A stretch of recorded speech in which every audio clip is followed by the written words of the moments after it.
दोस्तों आप सभी का स्वागत है इसी ज्ञान में।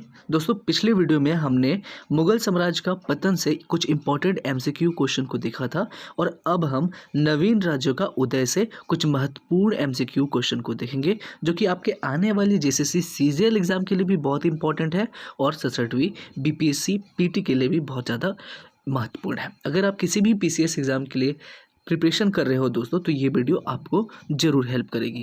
तो दोस्तों आइए शुरू करते हैं।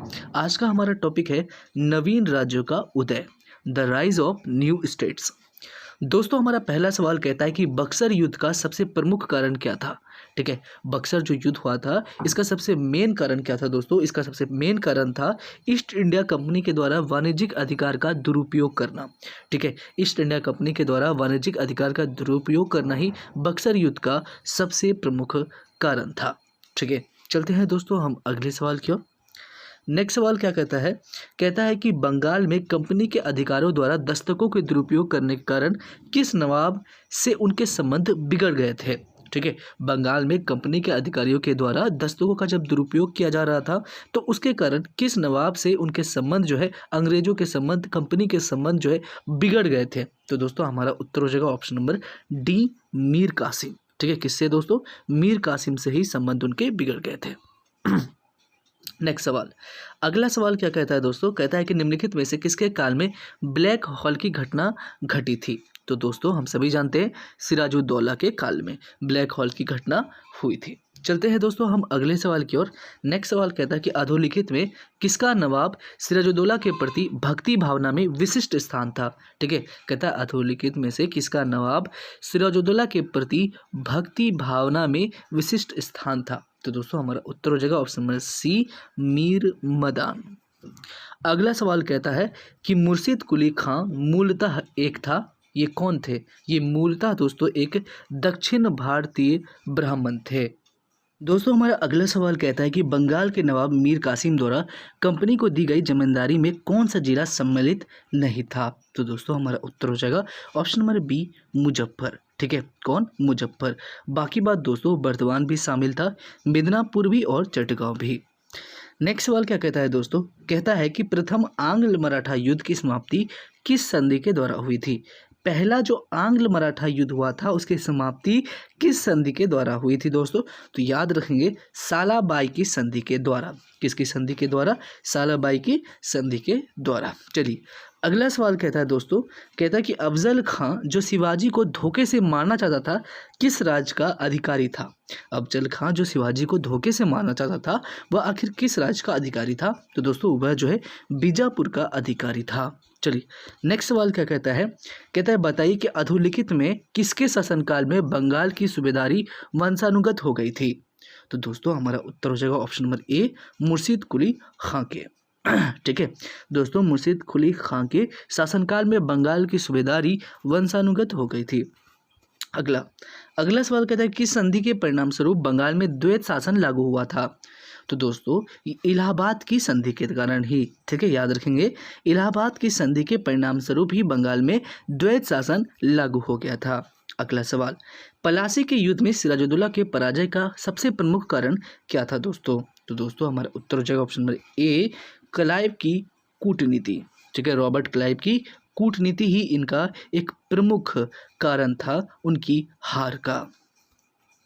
अगला सवाल, 1757 में क्लाइव ने कौन सा युद्ध जीता था। तो दोस्तों हमारा जवाब होना चाहिए ऑप्शन नंबर सी, पलासी का युद्ध। चलते हैं दोस्तों हम अगले सवाल की ओर।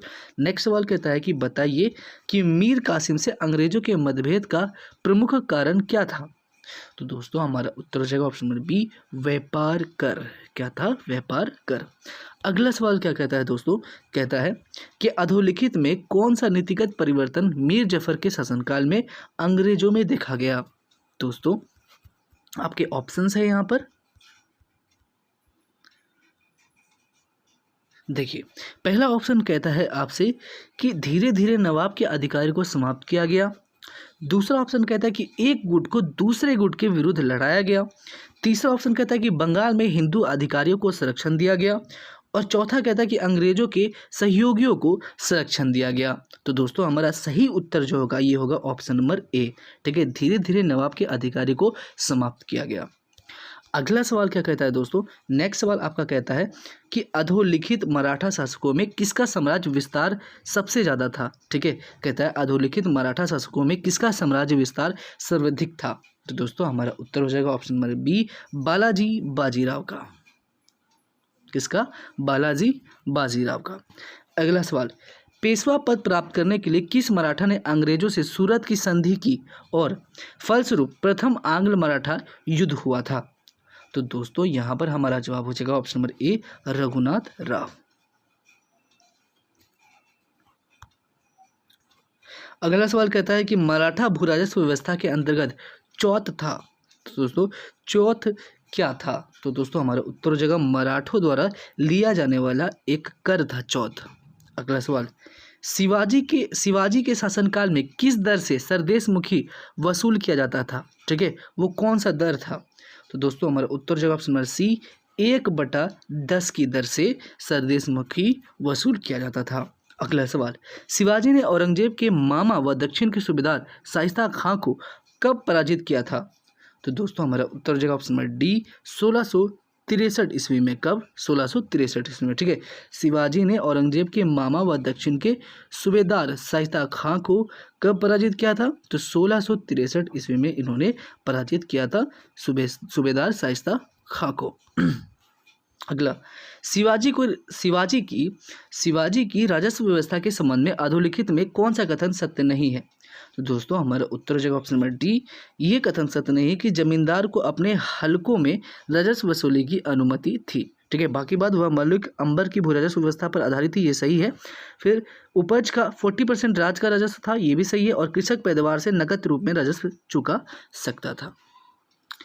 अगला सवाल आपसे कहता है, क्या कहता है कि 1751 ईस्वी में अलीवर्दी खान ने किस मराठा सरदार से संधि कर उड़ीसा प्रांत व 12 लाख रुपए वार्षिक चौथ देने को स्वीकार हो गया था। ठीक है, तो 1751 ईस्वी में अलीवर्दी खान ने किस मराठा सरदार से संधि कर उड़ीसा प्रांत व 12 लाख रुपए वार्षिक चौथ देना स्वीकार किया था। तो दोस्तों यहाँ पर उत्तर हो जाएगा हमारा option number B, Raghuji Bhonsle. अगला सवाल क्या कहता है दोस्तों, नेक्स्ट सवाल आपका कहता है कि दिए गए कूट की सहायता से, ठीक है, आप जो है बंगाल के अधोलिखित शासकों का सही कालानुक्रम बताइए। ठीक है, तो दोस्तों सबसे पहले याद रखेंगे हम मुर्शिद कुली खां को, उसके बाद हम सुजाउद्दीन को, उसके बाद दोस्तों हम याद रखेंगे सरफराज खां को, और उसके बाद अलीवर्दी खां को। ठीक है, तो पहले नंबर पे कौन होगा मेरा। ठीक है, पहले नंबर पे होगा ये। ठीक है दोस्तों, और दूसरे नंबर पर होगा मेरा सुजाउद्दीन। ठीक है, और तीसरे नंबर पर होगा हमारा सरफराज खान, और चौथे नंबर पर क्या होगा दोस्तों, चौथे नंबर पर होगा हमारा अलीवर्दी खां। ठीक है, तो हमारा उत्तर हो जाएगा ऑप्शन नंबर ए, 2, 1, 3 और 4। अगला सवाल क्या कहता है दोस्तों, कहता है कि बंगाल के नवाब सिराजुद्दौला अपनी मसनद खोने का क्या कारण था। तो दोस्तों यहाँ पर हमारा उत्तर हो जाएगा ऑप्शन नंबर डी, आंतरिक साजिशें और विश्वासघात। अगला सवाल, शिवाजी को किस मुगल सूबेदार ने पुरंदर की संधि करने के लिए विवश किया था। ठीक है, तो किसने किया था दोस्तों, तो हमारा उत्तर हो जाएगा जय सिंह ने। किसने किया था, जय सिंह ने। ठीक है, चलते हैं दोस्तों हम अगले सवाल की ओर। नेक्स्ट सवाल क्या कहता है कि 1659 ईस्वी में, कब, 1659 में बीजापुर के किस सरदार की शिवाजी ने छुरा मारकर हत्या कर दी थी। ठीक है, 1659 ईस्वी में बीजापुर के कौन से ऐसे सरदार थे जिन्होंने शिवाजी ने उसे छुरा मारकर उनकी हत्या कर दी थी। तो दोस्तों हमारा उत्तर हो जाना चाहिए ऑप्शन नंबर सी, अफजल खां को। दोस्तों हमारा अगला सवाल कहता है कि मराठों के पूर्वज राजस्थान के किस वंश से संबंधित थे। तो दोस्तों ये जो है सिसोदिया वंश से संबंधित थे। नेक्स्ट सवाल कहता है कि शिवाजी के शासनकाल में आय का जो प्रमुख स्रोत था वो क्या था दोस्तों। ठीक है, तो दोस्तों आय का जो सबसे प्रमुख स्रोत था वो था चौथ। नेक्स्ट सवाल क्या कहता है शिवाजी का राज्याभिषेक जो है ये कब हुआ था दोस्तों। तो दोस्तों हम याद रखेंगे कब हुआ था शिवाजी का राज्याभिषेक, तो हमारा जवाब होना चाहिए 1674 ईस्वी में। कब, 1674 में ही शिवाजी का राज्याभिषेक हुआ था। अगला सवाल, किस काल में राजा राम जुल्फिकार खां के नेतृत्व में डाले गए मुगलों के घेरों में 8 वर्षों तक ये कैद रहा था। ठीक है, कहता है कि किस किले में राजा राम जुल्फिकार खां के नेतृत्व में डाले गए मुगलों के घेरे में 8 वर्षों तक कैद में रहा था। तो दोस्तों यहाँ पर हमारा जवाब क्या होना चाहिए, ऑप्शन नंबर सी, जिंजी। ठीक है, तो याद रखेंगे जिंजी किले में राजा राम जुल्फिकार खां के नेतृत्व में डाले गए मुगलों के घेरों में 8 वर्षों तक कैद रहा था। अगला सवाल क्या करता है दोस्तों, नेक्स्ट सवाल आपसे पूछा जाता है, कहता है कि मुगलों और शाहजी के मध्य संघर्ष किसके शासनकाल में हुआ था? तो दोस्तों हमारा उत्तर हो जाएगा ऑप्शन नंबर सी, शाहजहां के। अगला सवाल कहता है कि अधोलिखित में ऐसे कौन दो मराठा राजवंश थे जो लगातार एक दूसरे के शत्रु बने रहे? तो दोस्तों हमारा उत्तर हो जाना चाहिए ऑप्शन नंबर सी, होलकर और सिंधिया। अगला सवाल कहता है कि मराठा संघ में फूट डालने वाला प्रमुख व्यक्ति कौन था? तो दोस्तों यहाँ पर उत्तर हो जाना चाहिए option number A, Raghunath Rao. अगला सवाल क्या कहता है दोस्तों, कहता है कि किस पेशवा ने आत्महत्या कर ली थी? ठीक है, कौन से ऐसे पेशवा है जिन्होंने आत्महत्या कर ली थी? तो दोस्तों हमारा उत्तर हो जाना चाहिए option number C, Madhav Narayan Rao ने जो है यही पेशवा थे जिन्होंने आत्महत्या कर ली थी। दोस्तों हमारा अगला सवाल कहता है कि 1764 ईस्वी में बक्सर के युद्ध में भारतीय संघ में कौन शामिल हुए थे? तो दोस्तों हमारा उत्तर हो जाएगा option number C, Mir Qasim Shujauddaula एवं शाह आलम द्वितीय। अगला सवाल क्या कहता है, कहता है कि सिराजुद्दौला के पश्चात बंगाल का नवाब किसे बनाया गया था? सिराजुद्दौला के पश्चात जो है बंगाल का नवाब कौन बने थे दोस्तों? तो हमारा उत्तर हो जाना चाहिए option number D, Mir Jafar. अगला सवाल कहता है कि बंगाल के नवाबों की प्रशासनिक राजनीतिक भूल क्या नहीं थी? तो दोस्तों हमारा उत्तर हो जाएगा ऑप्शन नंबर डी, हिंदू और मुस्लिम जनता के मध्य सौहार्द बढ़ाने में असफलता। अगला सवाल कहता है कि मुर्शिद कुली खां के विरुद्ध विद्रोह करने वाले जमींदारों में कौन कौन शामिल थे? तो दोस्तों यहाँ पर हमारा उत्तर क्या हो जाना चाहिए, सबसे पहले दोस्तों आपके होने चाहिए इसमें से कौन कौन मुर्शिद कुली खां के विरुद्ध विद्रोह करने वाले जमींदारों में कौन कौन शामिल थे दोस्तों? तो आपके सीताराम रे शामिल थे, ठीक है, उदय नारायण शामिल थे, लेकिन राजवल्लभ दोस्तों ये शामिल नहीं थे, और गुलाम मोहम्मद भी शामिल थे। ठीक है, चलते दोस्तों हम अगले सवाल की ओर। नेक्स्ट सवाल क्या कहता है, कहता है कि बताइए कि बंगाल के नवाब मीर कासिम और अंग्रेजों के मध्य विवाद का मूल कारण क्या था दोस्तों? ठीक है, तो दोस्तों विवाद का जो मूल कारण था ये था राजधानी मुंगेर स्थानांतरण। ठीक है, राजधानी का मुंगेर स्थानांतरण ही जो है बंगाल के नवाब मीर कासिम और अंग्रेजों के मध्य विवाद का मूल कारण था। अगला सवाल कहता है कि बताइए कि पुरंदर की संधि के संबंध में अधोलिखित में सत्य कथन बताइए। पुरंदर की जो संधि हुई थी उसके संबंध में आपको नीचे दिए गए जो कथन है उनमें से आपको असत्य कथन को बताना है।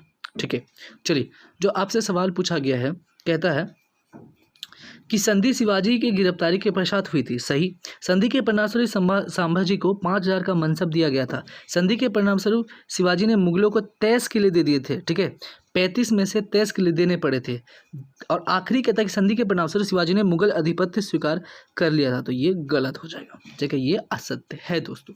चलते हैं हम अगले सवाल की ओर। नेक्स्ट सवाल क्या कहता है, कहता है देखिए क्या कहता है, कहता है कि सूची एक मिनट, कहता है कि सूची 1 और सूची 2 को सम्मिलित कीजिए तथा दिए गए कूट की सहायता से आप उत्तर का सही से चयन कीजिए। तो दोस्तों यहाँ पर जो है जितने भी आपके स्वतंत्र राज्य है और उनमें जो है किस किस ने आपका क्या बोलते हैं संस्थापक रहे हैं उन्हें आपको बताना है। तो हैदराबाद के संस्थापक कौन है? तो निजामुल मुल्क। अवध के दोस्तों कौन है? तो सादत खां। बंगाल के कौन है? तो मुर्शिद कुली खां। और केरल के कौन है? तो मार्तंड वर्मा। तो दोस्तों सीधे सीधे आपको दे दिया गया है, तो आपको भी सीधे सीधे आंसर देना है 1 2 3 4। बस हो गया आपका काम यहाँ पर खत्म। चलिए नेक्स्ट सवाल क्या कहता है दोस्तों, कहता है कि बताइए कि किस मुगल सूबेदार ने दक्षिण में शिवाजी को पराजित किया था। दोस्तों कौन से मुगल सूबेदार थे जिन्होंने दक्षिण में शिवाजी को पराजित कर दिया था? तो दोस्तों हमारा उत्तर हो जाने वाला है ऑप्शन नंबर सी, राजा जयसिंह। अगला सवाल कहता है कि बताइए कि राजा राम की मृत्यु के बाद मराठों का नेतृत्व जो है ये किसने किया था? जब राजा राम की मृत्यु हो गई थी उसके बाद जो मराठा का नेतृत्व किसने किया था? तो ताराबाई ने किया था दोस्तों। किसने किया था? ताराबाई ने। चलिए अगला सवाल क्या कहता है, कहता है ताराबाई जो है ये किसकी पत्नी थी दोस्तों? तो ताराबाई जो है ये आपका राजा राम की ही पत्नी थी। किसकी पत्नी थी? राजा राम की। नेक्स्ट सवाल कहता है कि बताइए कि अधोलिखित कथनों पर आप विचार करिए और बताइए कि दिए गए कूटों की सहायता से सही उत्तर का आपको चयन करना है। ठीक है, कहता है कि पहला कि शिवाजी के प्रशासन में अष्टप्रधान किसी भी प्रकार से कैबिनेट के समतुल्य नहीं थी। कहते हैं फिर कि 8 मंत्री शिवाजी के सचिव की भांति कार्य करते थे। तो दोस्तों यहाँ पर दोस्तों ए और आर जो है ये दोनों ही सही है। ठीक है, और ए जो है आपका जो ए है ये जो है आर का सही व्याख्या करता है।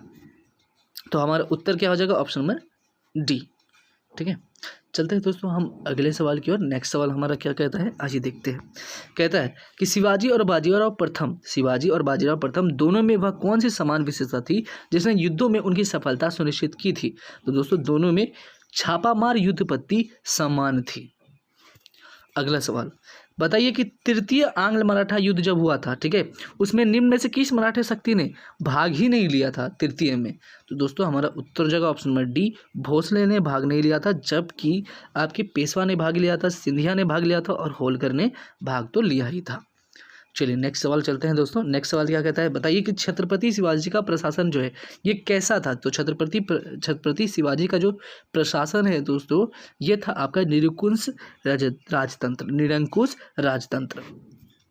अगला सवाल क्या कहता है, बताइए कि अधोलिखित को सुमेलित करना है आपको और दिए गए कूट की सहायता से आपको सही उत्तर बताना भी है। ठीक है, तो दोस्तों यहाँ पर हमारा उत्तर कौन सा होना चाहिए? तो दोस्तों बरगीर जो है ये आपका अश्वारोही सैनिक थे। कौन थे?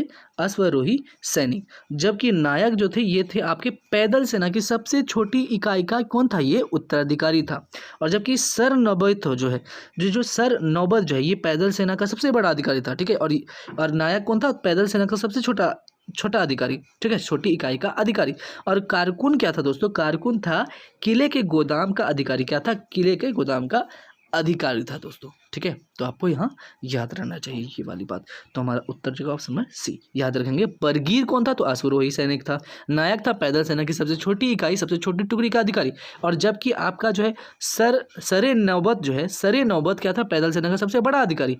सबसे छोटी अधिकारी नायक, सबसे बड़ा अधिकारी पैदल सेना का कौन? तो सरे नौबत। और कारकुन कौन था दोस्तों? ये था किले के गोदाम का अधिकारी कारकुन।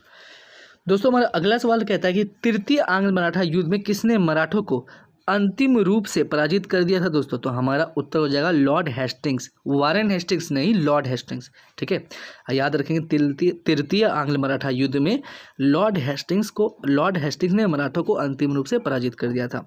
अगला सवाल, पानीपत के तृतीय युद्ध में किसने मराठा तोप खाने का नेतृत्व किया था? किसने जो है मराठा तोप खाने का नेतृत्व किया था? पानीपत के तृतीय युद्ध में किसने मराठा तोप खाने का नेतृत्व किया था? तो दोस्तों यहाँ पर जो हमारा उत्तर होना चाहिए ऑप्शन नंबर ए, इब्राहिम गारदी। किसने? इब्राहिम गारदी। अगला सवाल, पानीपत तृतीय युद्ध के समय पेशवा कौन था दोस्तों? पानीपत का जो तृतीय युद्ध लड़ा गया था इसमें जो है पेशवा कौन थे दोस्तों? तो ये थे आपका बालाजी बाजीराव। कौन थे? बालाजी बाजीराव। ठीक है, चलते दोस्तों हम अगले सवाल की ओर। नेक्स्ट सवाल क्या कहता है हमारा, कहता है कि मराठा शक्ति के उत्थान में अधोलिखित, ठीक है एक मिनट, मराठा शक्ति के उत्थान में अधोलिखित में से कौन सा कारक जो है ये सहायक नहीं था दोस्तों? तो दोस्तों यहाँ पर हमारा उत्तर होना चाहिए ऑप्शन नंबर सी कि मुगल राजधानी से दूरी। अगला सवाल कहता है कि निम्न में से किस युद्ध को तोपों का युद्ध कहा जाता है? ऐसा कौन सा युद्ध है जिसे बेसिकली दोस्तों क्या कहते हैं? तोपों का युद्ध कहते हैं। तो दोस्तों हमारा उत्तर यहाँ पर होना चाहिए ऑप्शन नंबर बी, गुजरात का युद्ध। अगला सवाल कहता है कि 1750 ईस्वी में बालाजी बाजीराव व राजाराम द्वितीय के मध्य किस संधि के परिणाम स्वरूप छत्रपति ने पेशवा को पूर्ण अधिकार प्रदान कर दिया था? 1750 ईस्वी में बालाजी बाजीराव व राजाराम द्वितीय के मध्य हुई किस संधि के परिणाम स्वरूप छत्रपति ने पेशवा को पूर्ण अधिकार प्रदान कर दिया था? तो दोस्तों हमारा उत्तर होना चाहिए ऑप्शन नंबर डी, संगोला की संधि। ठीक है, संगोला की संधि के तहत जो है 1750 ईस्वी में बालाजी बाजीराव व राजाराम के बीच हुई थी और इसी संधि के परिणाम से छत्रपति ने पेशवा को पूर्ण अधिकार प्रदान कर दिया था। अगला सवाल, अधोलिखित में कौन सा युग में बताइए कि सम्मिलित ही नहीं है? गलत है दोस्तों, यहाँ पर हमारा उत्तर होना चाहिए ऑप्शन नंबर बी, मीर बदान सिंध का दीवान था। ये गलत है। जबकि दुर्लभ उड़ीसा का दीवान था, मोहम्मद रजा खां बंगाल का दीवान था और राजा सिताब राय बिहार का दीवान था। तो दोस्तों ये था हमारा 55 क्वेश्चंस। आगे भी आपको इस टॉपिक से 205 सवाल लगभग और करने हैं और टोटल आपको इस टॉपिक से 274 सवाल करने हैं जो हम अगले वीडियो में लाने वाले हैं। मिलते हैं नेक्स्ट वीडियो में।